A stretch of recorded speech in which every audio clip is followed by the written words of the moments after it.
r/askreddit. What seems harmless but is incredibly dangerous. Putting your feet up on the dash while riding as a passenger in a moving car. You do not want to see post-accident photos of what happens when someone is in that posture in a surprise head. On collision. I do this. I won't now. We did it, Reddit. Lint. Too much lint in a dryer can cause a fire. Gotta clean that stuff out on the regular. Can confirm. Especially if you have dogs that shed a lot. Dog hair gets trapped in places you never think about it can even see. Still grateful I was home the day the dryer burst into flames and actually had a fire extinguisher on hand. Only time in my life I've had to use one. Garage door springs. ID. A lot of things, but after reading about Dr. Springs, I'll let the professionals handle it. Throwing your friend in the pool. I'm glad to see this is the top answer because, as a doctor, this is what I was going to post. Don't push your friends in the pool. Do not dive into any body of water that you don't know the depth of.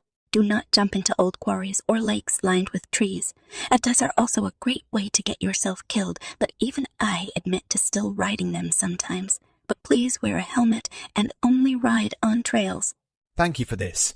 I met a guy who became paraplegic before 20 because he did a running half dive in the ocean and hit a sandbar. Over the countermedicines. Just because you can get something without a prescription does not mean it's safe in all cases or in high doses.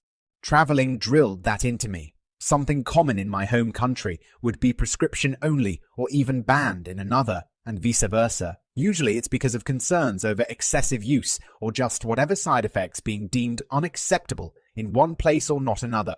Makes you realize how much of the politics of a place come into play in terms of your safety. Japan is particularly notorious for this.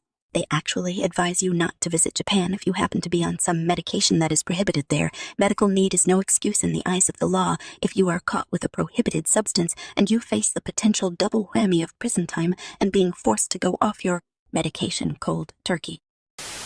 Walking off the boardwalks at Yellowstone.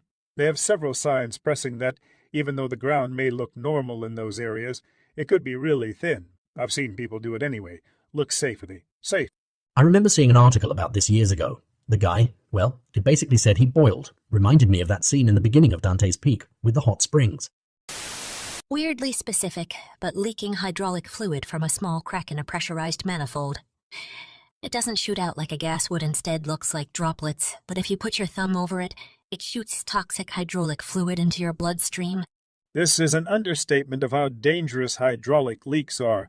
If you're working with hydraulics and you feel a small sting or cut, you need to go to the ERM fucking immediately, and even then you may lose a limb. Texting coworkers after you've been drinking.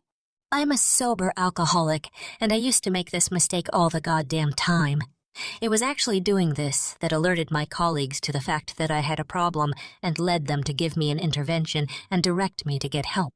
I was lucky enough to have colleagues that cared about my well-being over my performance at work.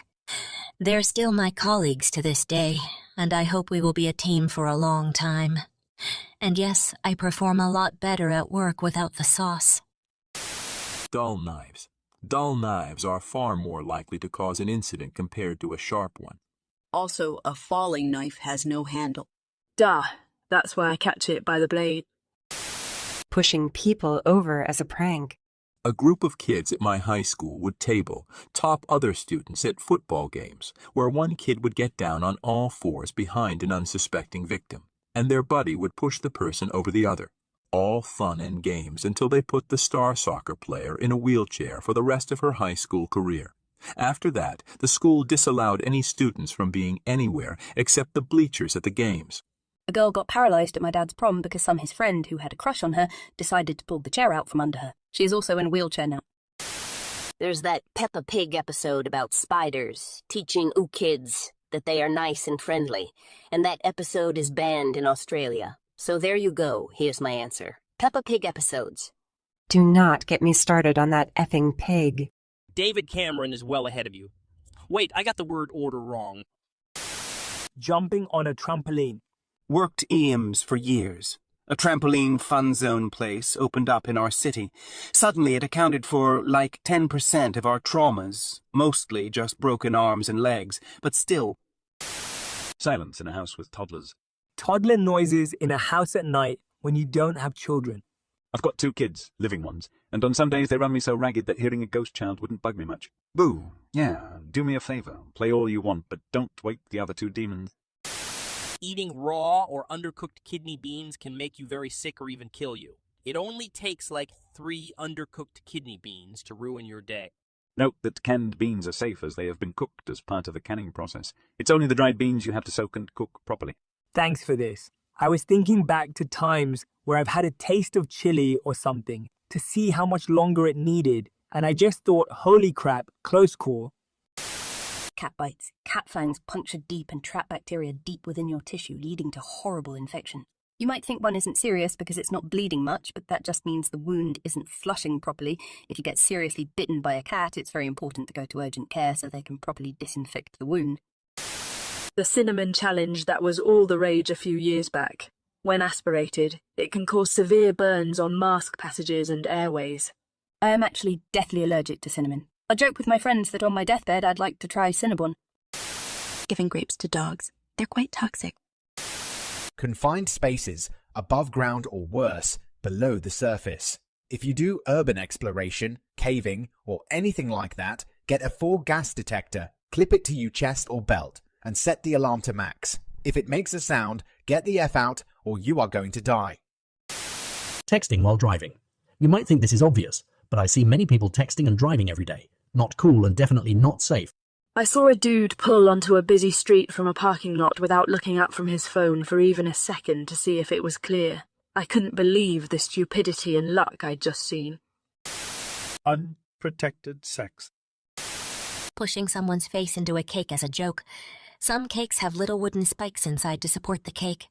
Saw a post where a girl's face was gored by one of these. Plus, you ruin a perfectly good, probably really expensive cake. Climbing a ladder. It doesn't even have to be a big ladder. Even one of those 2-step ladders are incredibly dangerous. One ill-placed step can change your entire life. My grandpa agrees. A child. Alone, they may not seem like much, but in groups they can cause mass havoc. In fact, a child that's home alone is incredibly dangerous. The nail scene will always get me. Nurse. I had a teenage girl come from home economics class. She was sewing and had a pin between her lips. I mean, who hasn't done that? She sucked it in and it got lodged in her throat. While waiting for a scope, she felt it dislodge and went deep into her main bronchial. She required major surgery. Had a young boy running with a toothbrush in his mouth. Got jammed way deep. Almost hit a major artery. The pin thing is one of my major fears.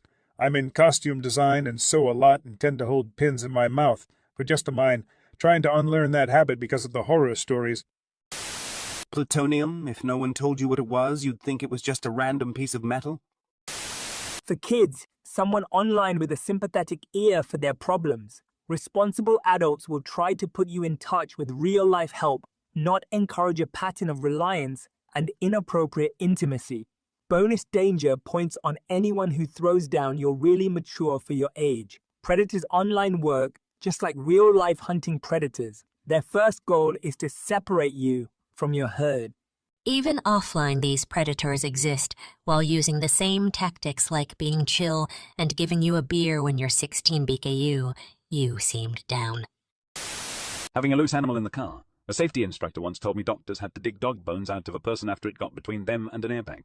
Same with unrestrained people. They become projectiles. Story of a car full of adults, no seatbelts, with a child/baby properly strapped in the back seat, got into a major accident. Baby was killed due to the unrestrained adult being tossed around in the car, therefore crushing and impacting the baby.